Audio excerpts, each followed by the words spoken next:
보조금을 감사한 결과 1,865건의 부정비리를 적발했습니다. 보조금을 정권 퇴진운동 강의료에 사용하거나 유흥비로 쓰기도 했는데 대통령실은 지급된 보조금을 전액 환수하고 수사 의뢰할 방침입니다. 북한 발사체 잔해물 인양 작업이 수중 상황 악화로 중단됐습니다. 내일 재개될 예정인데 인양된 잔해물은 한미가 공동조사하기로 합의했습니다. 자녀 특혜 채용과 관련해 국민의힘은 긴급 최고위원회를 열고 노태학 선관위원장 사퇴를 거듭 촉구했습니다. 감사원 감사 거부를 결정한 선관위원 전원이 감사원법 위반 혐의로 검찰에 고발됐습니다. 오늘 새벽 서울의 한 오피스텔에서 불이 나 주민 50여 명이 긴급 대피했습니다. 30대 주민이 이웃집 문을 두들기며 대피를 도와 인명피해를 막았습니다.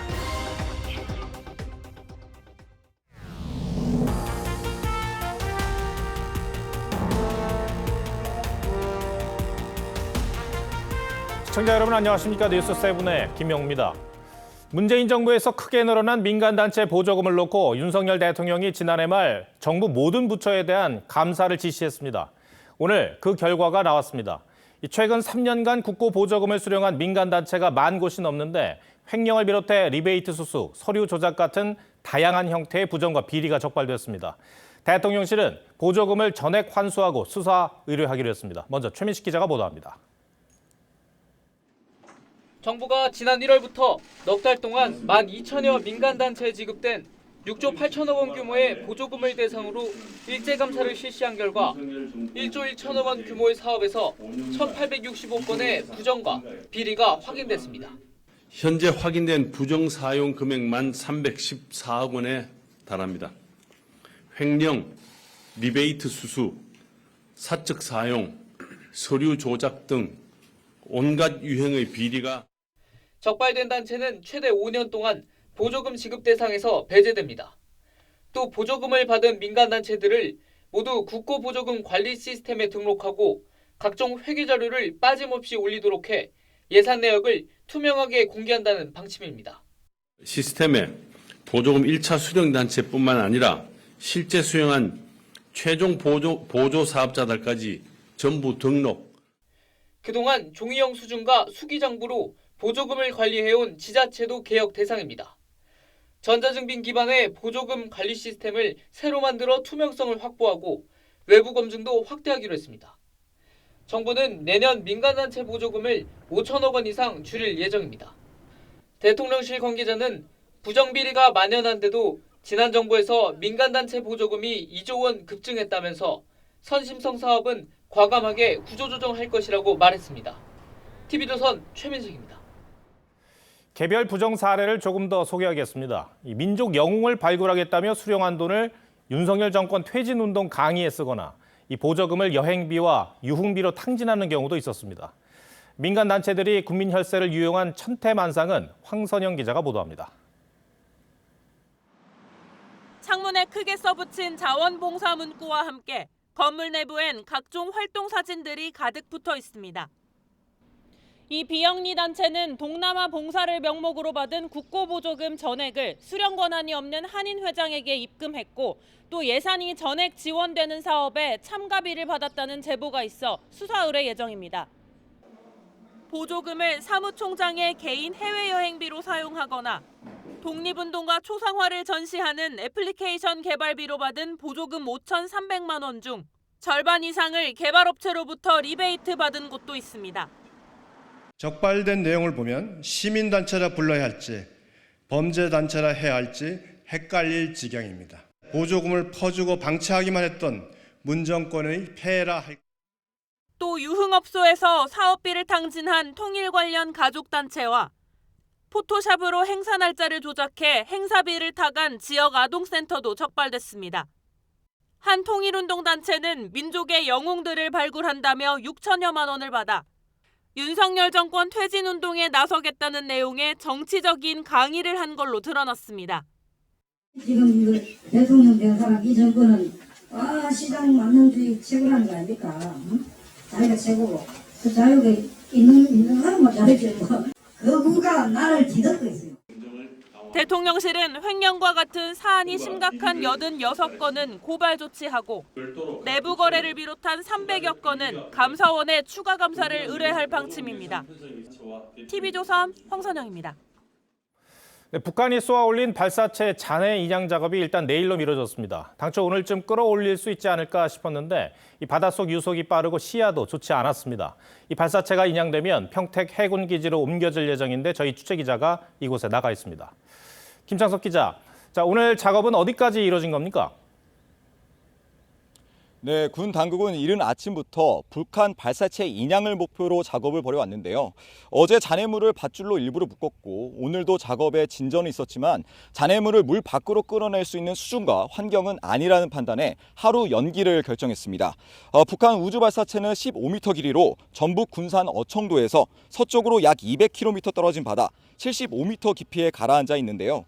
바닷속 유속이 2노트, 즉 시속 3.7km로 상대적으로 빠르고 시야도 좋지 않아 인양 작업에 어려움을 겪고 있습니다.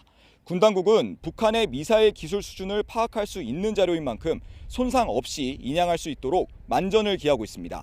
2단과 3단 추진체가 붙어있는 형태라면 발사체 상단에 북한 군사 정찰 위성인 만리경 1호가 발견될 가능성도 배제할 수 없는 상황입니다. 군 당국은 인양 작업이 완료되면 이곳 평택 해군기지로 옮겨 미국과 함께 공동조사하기로 합의했습니다. 한미양국은 11년 전에도 서해에서 인양한 북한 장거리 로켓 은하 3호 잔해를 함께 조사했습니다. 군 당국은 내일 현장 상황을 보고 최종 인양 여부를 판단할 방침입니다. 평택 해군기지에서 TV조선 김창섭입니다. 이 북한이 군사 위성용이라고 주장한 이 발사체를 놓고 유엔 안보리가 단독 안건으로 논의했는데 북한은 불쾌하다는 반응을 보였습니다. 위성 발사를 계속하겠다는 입장과 함께 지난번 발사 때처럼 국제기구에 사전 통보하는 일도 없을 것이라고 으름장을 놨습니다. 박지호 기자가 보도합니다. 유엔 안전보장이사회는 지난 2일 북한의 군사정찰 위성 발사를 단독 안건으로 상정했습니다. 미국을 비롯한 서방 이사국들이 회의를 요청했고 한국은 이해 당사국 자격으로 참석했습니다. Moreover, Kim Yo-jong, the DPRK leader's sister, issued a statement to justify their unlawful action by claiming its sovereign right to use space and totally disregarding this council. 북한은 김여정 부부장 명의의 담화문을 내면서 강하게 반발했습니다. 김여정은 주권국의 우주개발 권리를 놓고 모여 앉은 것은 유엔 헌장의 정신에 대한 모독이고 왜곡이라며 안보리가 미국이 하자는 대로 북한의 주권적 권리 행사를 문제시하는 데 대해 불쾌하게 생각한다고 주장했습니다. 그러면서 우리가 해야 할 일들을 멈춤 없이 해나갈 것이라며 정찰 위성을 내세운 발사를 계속할 거란 입장을 고수했습니다. 북한은 국제해사기구 IMO가 미사일 발사를 규탄하는 결의문을 처음으로 채택한 것에 대해서도 반발했습니다. 조선중앙통신은 앞으로 국제해사기구는 우리가 진행하게 될 위성 발사의 운반체 낙하 지점에 대해 자체로 알아서 대책을 세워야 할 것이라며 앞으로 위성을 발사해도 IMO에 미리 통보하지 않겠다고 위협했습니다. TV조선 박지호입니다. 자녀 특혜 채용 의혹이 불거진 중앙선관위 논란이 갈수록 커지고 있습니다. 국민의힘은 주말 긴급 최고위를 열어 선관위와 민주당이 공생관계라며 주장하며 노태학 선관위원장의 사퇴를 압박했습니다. 선관위는 감사원의 감사를 사실상 거부했죠. 내일 여야 원내대표는 큰 틀에서 합의한 선관위 국정조사의 세부 내용 조율에 나설 계획입니다. 이광희 기자가 보도합니다. 이례적인 주말 긴급 최고위원회를 소집한 국민의힘은 노태학 선관위원장의 사퇴를 재차 주장했습니다. 노태학 선거관리위원장은 더 이상 부끄러운 모습 보이지 마시고 사퇴로서 정략적인 선관위 때리기를 멈추라고 비판한 민주당을 향해선 선관위와 공생관계라며 날을 세웠습니다. 선거 때마다 민주당에 유리하도록 편파적 해석을 했던 선관위와 민주당의 공생적 동업관계를 더욱 확신하게 회의에선 지난 대선 과정에서 부실 선거 관리로 지적된 소쿠리 투표 논란도 재소환됐고 부정 채용된 자녀들도 선관위에서 나가야 한다는 주장이 이어졌습니다. 부정 채용의 당사자들, 그 자녀들도 약간의 부정이 나온다면 선관위에서 사퇴해야 합니다. 선관위는 강제조사 권한이 없는 권익위의 조사에만 협조하겠다는 입장인데 이에 여야 원내대표는 내일 국회 차원의 선관위 국정조사를 놓고 구체적인 내용을 협의할 계획입니다. 조사 범위 확대를 주장하는 여당은 내일 긴급의원총회에서 협의 결과에 대한 대책을 논의합니다. 이러니 선관위가 북한의 것으로 추정되는 해킹 메일과 악성 코드에 감염되는 것은 일도 아니었을 것입니다. 민주당은 여당의 정치 공세성 주장에 일일이 반응하지 않겠다는 입장입니다. 채용비리 국정조사에 대해서 여야 공감대가 있기 때문에 조속히 국회에서 그 문제를 논의했으면 합니다. TV조선 이광입니다. 감사를 놓고 정면 충돌한 선관위와 감사원 간의 힘겨루기는 헌법재판소의 권한쟁의 심판으로 이어질 가능성도 있습니다. 이 선관위가 감사원 감찰 대상을 행정기관으로 한정한 헌법 97조를 거부 근거로 들었기 때문인데 헌법학자들의 의견은 다소 갈렸습니다. 오늘 노태학 선관위원장을 포함한 선관위원 전원은 검찰에 고발됐습니다. 주원진 기자가 보도합니다. 지난 2일 위원 전원의 일치된 의견이라며 자녀 특혜 채용 의혹 관련 감사원 직무감찰을 거부한 선관위. 선관위는 감사원 업무 범위를 행정기관과 공무원 직무감찰로 규정한 헌법 97조를 거부 근거로 들었습니다. 선관위는 행정기관이 아니어서 감찰 대상에 포함되지 않는다는 주장입니다. 하지만 헌법학자 사이에선 헌법 97조를 근거로 한 감사 거부는 위법이라는 지적이 나왔습니다. 선관위 업무 자체가 입법, 사법이 아닌 행정에 속하는 데다 감사원법이 정한 감사 제외 대상도 아니라는 판단에서입니다. 97조와 감사원법에 의해서 선관위는 감사원의 직무 감찰을 받을 대상에 당연히 포함되는 거죠. 그건 뭐 더 이상 이론의 여지가 없는 겁니다.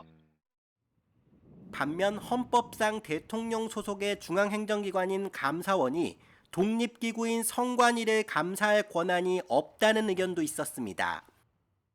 감사원을 통해서 이제 독립된 헌법기관인 중앙선거관리위원회의 대통령 권력이 영향이 미칠 수도 있는 것 아니냐 우려를 낳을 수. 노태학 선관위원장 등 선관위원 9명은 오늘 감사원법 위반 혐의로 검찰에 고발됐습니다. TV조선 주원진입니다. 민주노총 건설노조가 분신 사망한 노동자를 추모하는 문화제를 오늘도 열었습니다. 닷새째 이어오고 있는데요. 분향소 설치를 놓고 경찰과 충돌한 뒤로 큰 마찰은 없었지만 만일의 사태에 대비해 경력이 배치돼 있습니다. 현장 연결해 보겠습니다. 한지은 기자, 집회가 시작됐죠? 분위기는 어떻습니까? 네, 이곳 서울 파이낸스 센터 건물 인근에선 민주노총 건설노조가 사망 노동자를 추모하는 문화제를 진행하고 있습니다. 현장엔 질서 유지 등을 위해 경찰관 420여 명이 배치된 상태인데요. 다행히 현재까지 물리적 충돌은 빚어지지 않은 상태입니다. 건설노조 측은 추모 문화제 이후 이곳에서부터 경찰청까지 행진을 예고한 상태입니다. 건설노조 측이 사망 노동자인 고 양회동 씨 분향소 천막 설치를 다시 시도할 경우 마찰을 빚을 가능성도 있어 현장엔 긴장감이 감돌고 있습니다. 지난달 31일 경찰은 허가 없이 도로 위에 천막을 설치하는 건 도로법 위반이라며 강제 철거한 뒤 철거를 방해한 조합원 4명을 공무집행방해 현행범으로 체포한 바 있습니다. 건설노조 측은 정부를 상대로 노동자 분신 사망 관련 사과와 진상조사, 건설노동자 고용 개선을 위한 사회적 대화기구 구성 등을 요구하고 있습니다. 민주노총은 오는 10일 서울시청 인근에서 범국민 추모제를 예고해 일대 교통 혼잡이 예상됩니다. 서울 광화문에서 TV조선 한지은입니다. 네, 올해 의대에 합격할 수 있는 커트라인이 4년 새 최고점을 기록했습니다. 의대 쏠림 현상이 낳은 결과죠. 심지어 내신 성적을 위해 고등학교를 자퇴한 뒤에 재입학하는 학생들까지 나오고 있습니다. 이태희 기자가 취재했습니다. 대학 입시 설명회에 수험생과 학부모들이 자리를 가득 메웠습니다. 특히 상위권 학생들의 관심은 의대 진학에 쏠려 있습니다. 의대 집중 현상이 이공계 자연계열의 합격 점수에 상식적인 순서를 지금 바꿀 정도의 파급은. 올해 정시 일반 전형에서 27개 의대 최종 등록자의 평균 점수는 98.2점. 점수가 공개된 2020학년도 이후 최고 점수입니다. 특히 서울권 의대는 99.2점까지 올라 상위 1% 학생도 합격을 장담할 수 없는 수준이 됐습니다. 심지어 내신 성적을 위해 학교를 자퇴한 후 다시 입학하는 경우도 있습니다.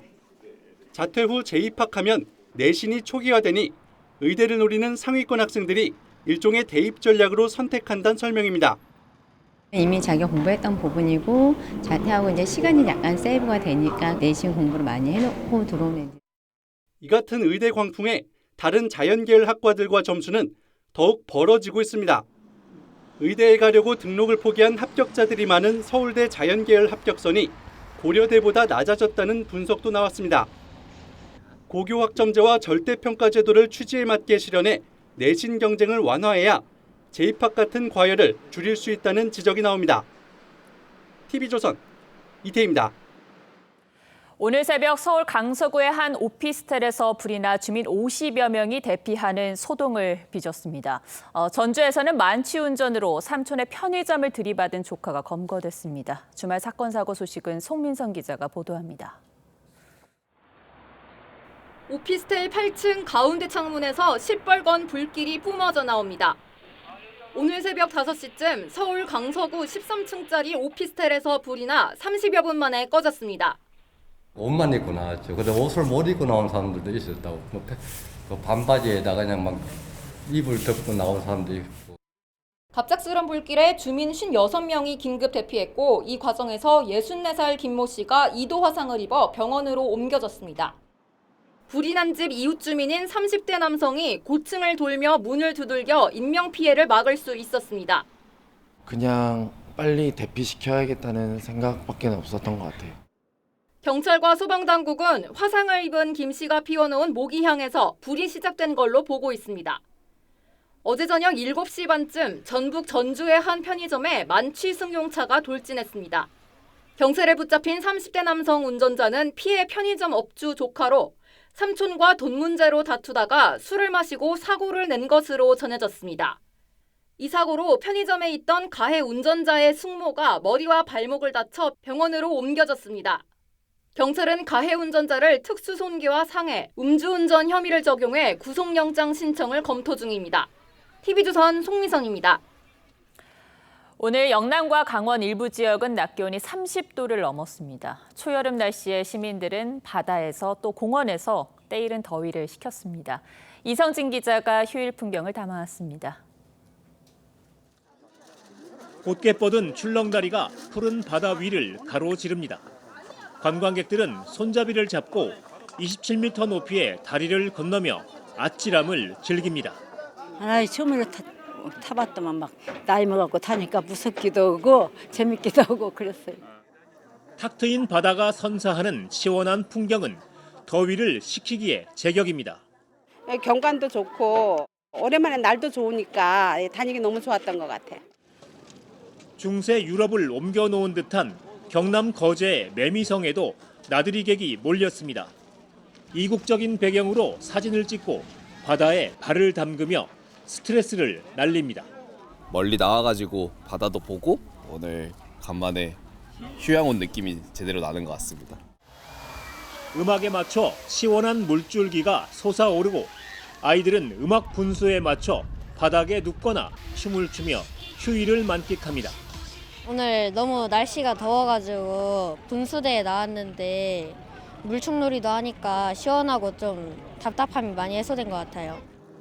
오늘 강릉의 낮 최고 기온이 31.6도, 포항과 창원 등은 30도를 기록했습니다. 현충일인 6일까지 전국이 대체로 맑겠지만 제주에는 내일 밤부터 비가 내릴 전망입니다. TV조선 이성진입니다. 완전한 일상 회복과 함께 날도 좋아지면서 짧은 휴일에도 여행 계획 세우는 분들 많으시죠. 그런데 국내에서 가장 유명한 관광지인 제주도에는 발걸음이 줄고 있습니다. 제주도를 갈 바에는 해외로 여행 간다는 말이 나오는 실정인데 경제부 정준영 기자와 따져보겠습니다. 자, 정 기자, 제주도 관광객이 많이 줄었습니까? 네, 올해 1월부터 4월까지 제주 관광객 숫자를 코로나19 이전인 2019년 같은 기간과 비교해봤습니다. 내국인의 경우 개별 관광객은 2% 늘었지만 단체 관광객은 반토막 났습니다. 특히 외국인 관광객은 5분의 1 수준으로 급감했습니다. 해외로 떠날 수 있는 하늘길이 열려서 그런 게 아닐까요? 네, 맞습니다. 코로나19 종식이 가까워지면서 폭발한 해외여행 수요가 국내 여행 수요를 대체하고 있다는 분석입니다. 지난 4월 한 달간 해외로 나간 내국인은 150만 명에 육박했는데 이는 1년 전보다 600% 폭등한 수치입니다. 반면 중국 정부가 한국행 단체 관광을 금지하면서 외국인 관광객 숫자는 좀처럼 회복되지 않고 있습니다. 그동안 못 간 해외여행을 간다 하더라도 국내 관광객 수가 코로나 이전 수준에 미치지 못한다는 건 그만큼 제주도에 대한 만족도가 떨어진다는 건데 그 이유를 어디서 찾습니까? 결론부터 말씀드리자면 바로 물가 때문입니다. 제주관광공사가 제주 여행객을 대상으로 불만족 사항을 조사했더니 절반이 넘는 응답자가 비싼 물가를 꼽았습니다. 네. 8년 만에 2배 가까이 오른 수치입니다. 특히 해산물과 돼지고기 등 관광지 주변 먹거리 가격을 부담스러워하는 것으로 나타났습니다. 제주도 물가도 많이 올라서 비싸다고 생각하는데 한 4, 5년 전보다는 한 20-30%는 올린 것 같습니다. 여기에 렌터카 비용이 시기별로 들쑥날쑥한 점도 불만족 사항으로 꼽히고 있습니다. 네, 그래서 요즘 제주도에 가면 애국자다라는 말까지 나오는 거군요. 그런데 제주도 여행과 해외여행 비용이 비슷할 정도로 제주 물가가 비쌉니까? 평균 비용만 놓고 보면 꼭 그렇진 않습니다. 예. 네, 해외여행에선 하루에 23만 원 정도를, 제주에선 10만 원대 중반을 쓰는 것으로 조사됐는데요. 이 차이가 크지 않다 보니 제주에선 바가지 씌인 기분이 들고 그 돈이면 차라리 해외여행 간다는 말이 나오는 겁니다. 실제 올해 들어 일본 항공권 구매 건수는 222%, 베트남은 163% 늘었습니다. 동남아시아는 워낙 물가가 저렴하고 일본은 엔저 효과로 환율이 유리하다는 장점이 있습니다. 그렇죠. 제주 관광업계도 걱정이 클 텐데 자구책이 있습니까? 우선 제주도와 그 밖의 국내외 다른 관광지 물가를 객관적으로 비교할 수 있는 장치가 필요하다는 지적입니다. 제주만 보면 사실 이게 비싼지 싼지 잘 알 수가 없기 때문에 국내나 해외 지역과 비교 가능한 관광 물가 지수를 좀 개발하자. 네, 이 시스템이 마련되면 지수를 모니터링해서 어느 정도 물가를 안정시키는 게 가능할 겁니다. 다만 제주는 섬이라 물류비 부담이 크다 보니 물가 인하엔 한계가 있을 수 있습니다. 이 때문에 제주도만의 품질 인증 제도를 만들자는 대안이 나오고 있습니다. 네, 이제 코로나 특수는 끝났고 제주 관광업계도 가격에 걸맞는 서비스 경쟁력을 갖춰야 외면받지 않을 듯합니다. 정 기자 잘 들었습니다.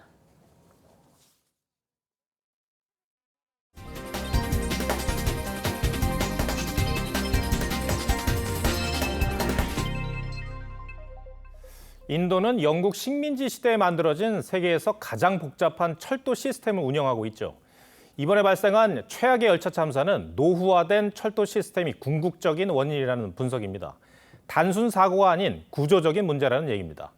이번 참사에 세계 각국은 애도의 뜻을 전하고 있습니다. 류지연 기자가 보도합니다.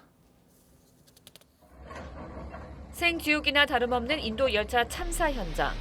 수색 작업이 종료된 가운데 최소 288명이 숨지고 900여 명이 다친 것으로 집계됐습니다.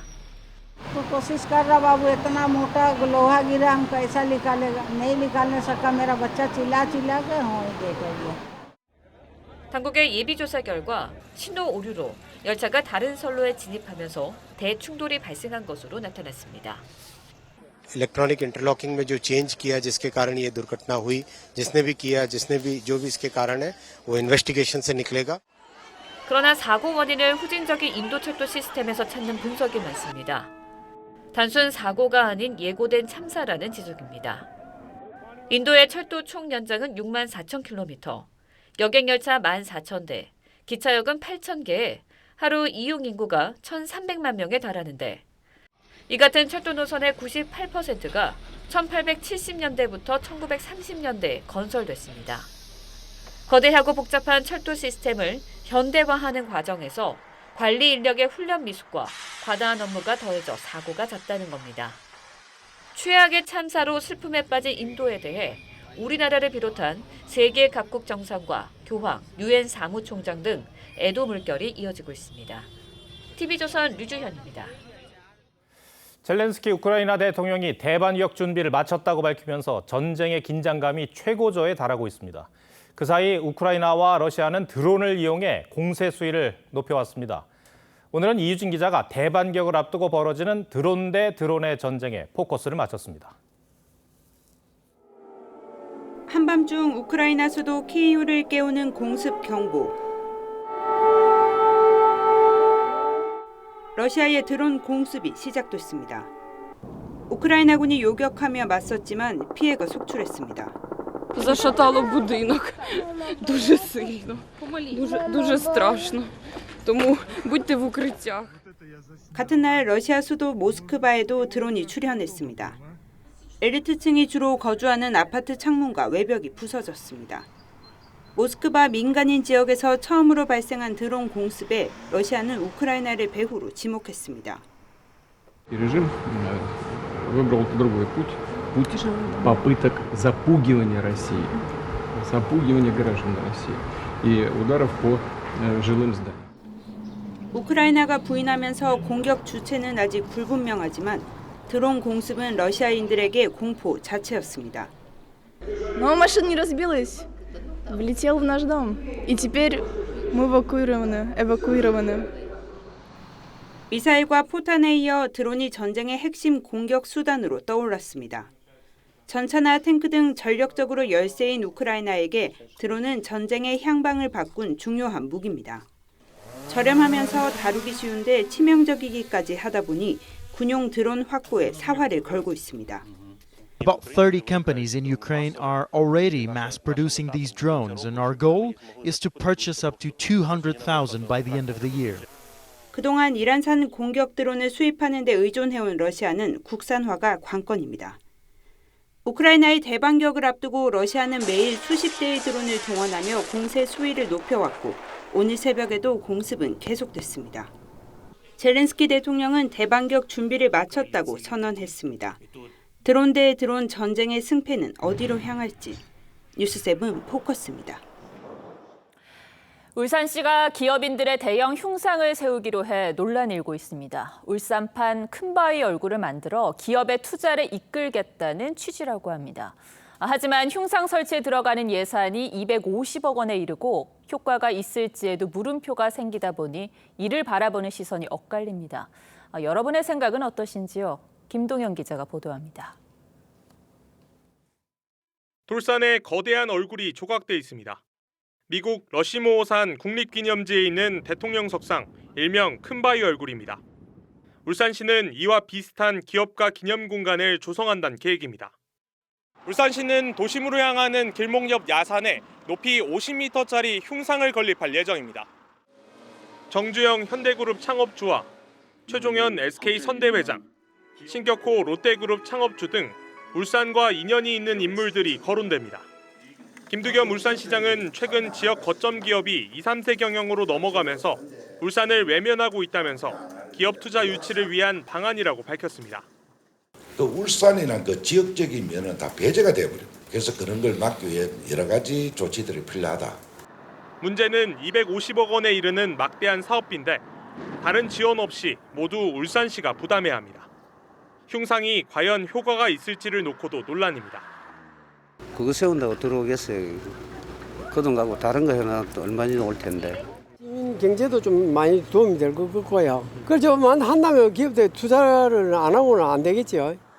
울산시는 예산안이 시의회를 통과하면 심의위원회를 조직해 인물 선정 작업을 진행할 예정입니다. TV조선 김동현입니다. 음식값도 부담인데 배달비까지 오르면서 웬만하면 배달 주문 대신 포장해가는 경우가 많죠. 이렇게 떠나는 소비자를 붙들기 위해 배달앱들이 할인 쿠폰에 배달 구독권을 내놓으며 할인 경쟁에 나섰습니다. 이유경 기자입니다. 최근 배달앱 이용이 줄었다는 시민들에게 그 이유를 물었습니다. 배달비 때문에 그게 조금 부담이 돼서 저희는 그냥 포장이나 아니면 직접 가서 먹고 있어요. 그 3,000원까지는 괜찮은 것 같고 4,000원까지는 3,000원까지는 괜찮은 것 같은데 그 이상으로 넘어가면 안 먹게 되거나 아니면 그냥 근처에 있는 비슷한 음식점을 찾아가지고 주문을 해요. 실제로 한 설문조사에서 10명 중 3명은 지난해보다 배달 서비스 이용을 줄였다고 답했는데 이 중 84%가 높은 배달비를 이유로 꼽았습니다. 이렇게 배달비가 비싸다는 목소리가 커지자 배달업계는 각종 할인 정책을 내놓으며 손님 모시기 경쟁에 나섰습니다. 한 배달앱은 자사 플랫폼 회원이 음식을 주문하면 배달비를 10%씩 깎아주기 시작했습니다. 단골 고객을 겨냥해 매달 9,900원을 내면 무제한 무료 배달 서비스를 내놓는가 하면 배달비 15% 할인 쿠폰을 내건 배달앱도 등장했습니다.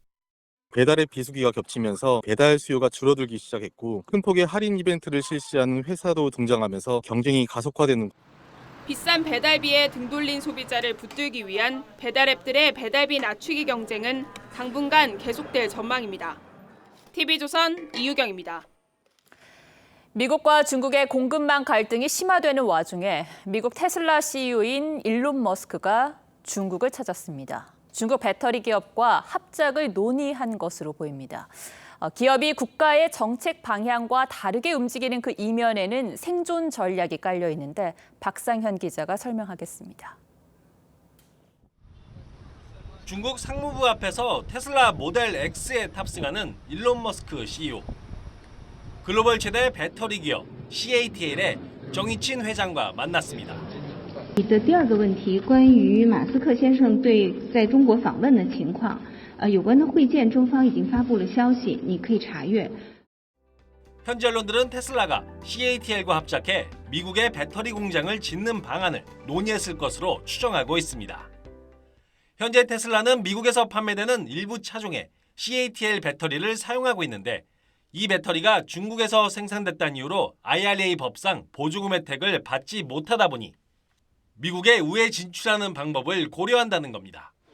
현대차그룹 역시 국내 배터리 업체 외에도 중국 CATL 배터리를 공급받고 있는 상황. 완성차 업체들이 중국과 협력하는 데는 거대한 중국 전기차 시장이 있습니다. 중국은 배터리 관련 세계 최대 광물 보유국이자 전 세계에서 전기차가 가장 많이 팔리는 나라입니다. 정치적인 이슈 하나를 가지고 포기하기에는 너무 큰 시장이라는 뜻에서 어떻게 해서든지 어느 정도 역할을 하겠다는 뜻을 가지고 있습니다. 공급망 다변화를 추진하는 전기차 업계. 미 IRA 시대에 대응해 중국과 협력이라는 적과의 동침 전략은 한동안 계속될 전망입니다. TV조선 박상현입니다.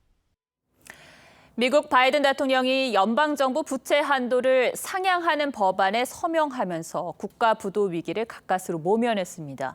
덕분에 뉴욕 증시도 올랐는데 이제 시장의 눈은 연준의 기준금리 결정에 쏠려 있습니다. 송무빈 기자입니다. The yeas are 63, the nays are 36. The 60-vote threshold having been achieved, the bill is passed. 채무불이행 시한을 이틀 남기고 연방정부의 부채 한도를 높이는 법안에 여야가 극적으로 합의했습니다. Passing this budget agreement was critical. Nothing would have been more catastrophic. 잔뜩 긴장했던 뉴욕 증시는 넉 달간 투자 심리를 짓눌러온 하방압력 요소를 떨쳐내면서 활짝 웃었습니다. 이번 주 다우와 나스닥 지수 모두 2% 넘게 올랐고 S&P 지수도 1.83% 상승했습니다. 특히 나스닥은 작년 4월 말 이후 최고 수준을 기록하는 등 6주 연속 오름세를 지켰습니다. 정치 변수는 사라졌지만 최근 지수를 끌어올린 건 빅테크 위주의 약진인 만큼 일주일 앞으로 다가온 미국의 기준금리 결정이 향후 증시 상황을 가늠할 거란 분석이 나옵니다. 시장이 내다본 6월 기준금리 동결 가능성은 75%. 인상만 멈춰도 증시엔 호재가 예상되지만 우리 증시까지 훈풍이 이어질지는 미지수입니다. 시한 안에 그런 부채 협상들이 마무리가 된 것 같고요. 네. 따라서 여기에 대한 가격 조정은 이미 선반영이 되어 있기 때문에 거기에 따른 훈풍의 가능성은 그렇게 높지 않다고 전망해 봅니다. 이 밖에도 미국 내 물가 상승과 견조한 고용, 국제유가 등 변수가 시장의 안도에 선을 긋고 있습니다. TV조선 송무빈입니다.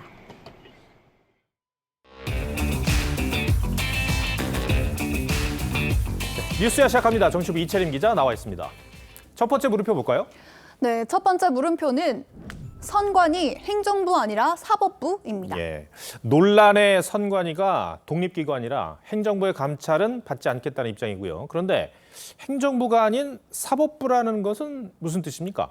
네, 선관위가 이 현행법상, 이 헌법상 독립된 헌법기관이다 이렇게 주장을 하고 있는데 이 사법부와의 관계에선 좀 다른 구도를 보이고 있습니다. 네. 우선 중앙선관위원장은 대법관 중에 한 명이 관리상 맡고 있고요. 여기에 각 지역의 선관위원장은 이 관할 지방법원장이 겸임하는데요. 이렇게 선관위 고위직을 모두 법관이 맡고 있기 때문에 헌법상 독립기관이라는 선관위가 사실상 사법부와 한묶음이 아니냐 이런 지적이 나오는 겁니다. 네. 이 선관위가 감사원 감사는 안 받겠다고 하면서 수사기관의 조사는 받겠다고 하는 것도 같은 맥락으로 봐야 되는 겁니까? 해석의 영역이지만 일단 수사를 받게 되면은 재판에 넘겨지면 결국에는 사법부의 판단을 받게 되는데요. 예를 들어서 이번에 자녀 특혜 의혹으로 물러난 박찬진 전 사무총장의 경우를 보면 자녀가 채용된 곳 전남 선관위입니다. 그런데 사건의 책임을 물어서 전남 선관위가 재판에 넘겨질 경우에 이 선관위원장이 곧 광주 고등법원 수석 판사라서 형사 고발의 대상자인 동시에 사건을 담당하는 법원의 책임자도 되는 셈입니다. 선관위를 대표하고 책임지는 선관위원장에 대한 사퇴 여론도 꽤 높은 것으로 알고 있는데, 근데 노태학 선관위원장이 물러나더라도 뭐 그렇게 변할 게 없다라는 얘기도 나오는데 그건 왜 그런 겁니까? 네, 전임이었던 노정희 위원장이 이 내로남불이라든지 일합시다와 같은 선거 현수막 문구에서 여야에 서로 다른 잣대를 적용한다 이런 편향성 논란이 적지 않았죠. 소쿠리 투표 논란으로 물러난 뒤에 결국 그 자리에 현임 이 노태학 위원장이 앉게 됐는데 노 위원장이 물러날 경우 또 대법관 가운데 한 명이 오게 됩니다. 그런데 현재 대법관 구성을 보면요. 14명 가운데 13명이 문재인 정부 때 임명된 인사들이고 이 가운데 다수가 이른바 진보 성향 논란이 있습니다. 이러다 보니 선관위원장이 바뀐다고 해도 또 편향성 논란이 일 수밖에 없을 겁니다. 그래서 여권에서는 이 선관위와 민주당이 공생적 동업 관계를 형성한 게 아니냐 이런 비판이 나오는 겁니다. 자정 능력 자체를 상실한 선관위가 국민들의 감사 요구에 대해 맛집 고르듯이 하고 있으니 개탄하지 않을 수가 없습니다. 그런 구조를 바로잡으려는 노력은 없었습니까? 네, 과거에 법조계에서 이런 비슷한 주장이 나왔었습니다. 선관위의 판사 참여를 아예 배제해야 한다 이런 주장이었는데요. 선거 소송에서 동료 법관이나 선거에 대한 책임을 의식하게 될 가능성이 있어서 독립성이나 중립성을 침해할 수 있다 이런 주장이었습니다. 또 과거에도 비슷한 노력이 있었는데 2006년에 노무현 전 대통령이 선관위원장을 상임직으로 바꾸자 이런 제안을 했었고 17대 국회에서 이 같은 법안이 국회에 제출됐었는데 통과되지 못했습니다. 21대 그러니까 지금 국회에도 민주당에서 비슷한 법안을 발의해 놓은 상태입니다. 네, 알겠습니다. 첫 번째 물음표 정리해 볼까요?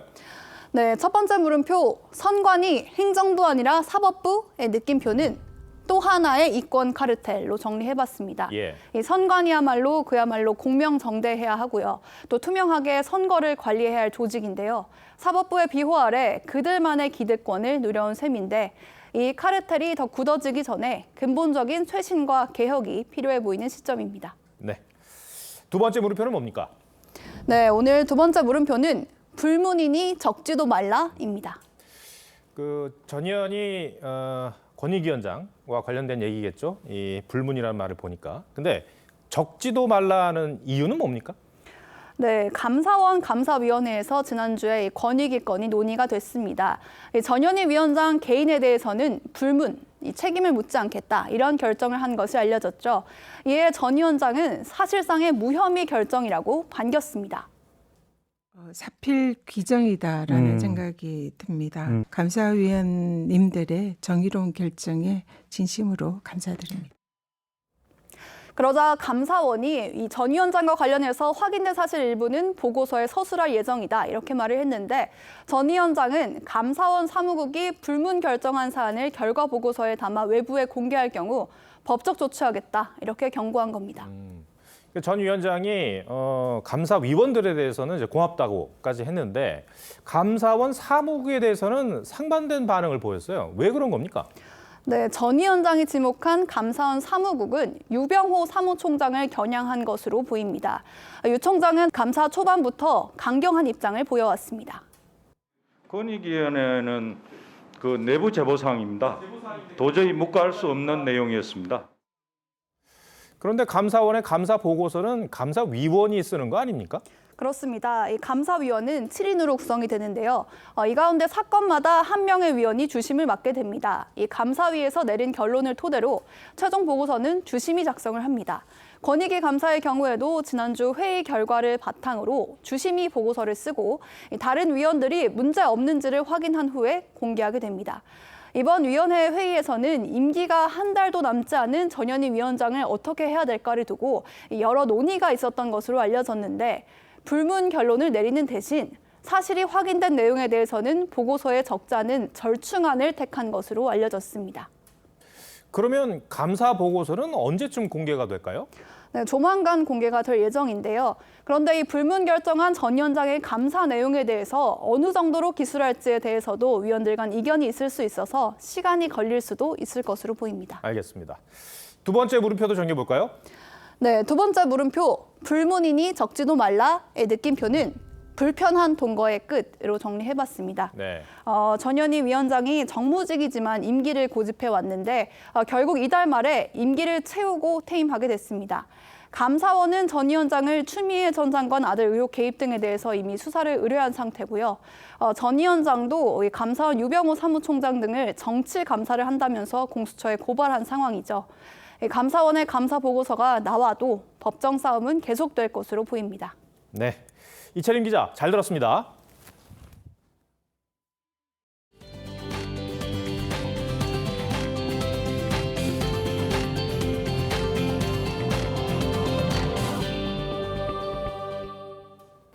한국 클래식이 또 한 번 세계 정상에 올랐습니다. 세계 3대 콩쿠르 중 하나인 벨기에 퀸 엘리자베스 콩쿠르에서 바리톤 김태한이 우승했습니다. 순수 국내파이고 2000년생 신인인데 아시아 남성 성악가가 이 대회에서 우승한 건 처음입니다. 박수영 기자입니다.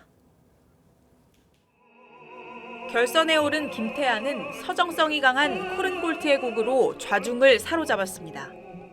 벨기에가 프랑스어권임을 감안해 베르디의 곡을 이탈리아어가 아닌 프랑스어로 부른 점도 현장 장악력을 높였습니다. 우승을 할 거라고는 전혀 예상하지 못했고 꿈에만 그리던 순간인데 현실로 다가오니까 말을 할 수 없을 정도로 기쁩니다. 김태한은 선화예고와 서울대에서 공부한 순수 국내파로 이제 막 국내외 무대에서 두각을 나타내기 시작한 신인입니다. 2000년생으로 결선에 오른 12명 중에서도 최연소였습니다. 이 대회에서 아시아 남성의 우승은 성악 부문이 생긴 1988년 이래 처음입니다. 심사위원으로 참가했던 소프라노 조수미는 내가 우승했을 때보다 더 기쁘다는 소감을 전했습니다. 이미 그 한국 성악에 대한 심사위원들의 두터운 신뢰가 배경이 된다고 할 수 있겠고요. 음성이 너무나 이제 국제적으로도 훌륭하고 바로크 무대나 오페라에서 쓸 수 있는. 한국인의 활약은 대회 초반부터 예견됐습니다. 결선에 진출한 12명 중 3명이 한국인이었고 베이스 정인호도 5위로 입상에 성공했습니다. 이로써 한국은 지난해 첼로 부문에서 우승한 최하영에 이어 2년 연속 대회를 석권하게 됐습니다. TV조선 박소영입니다.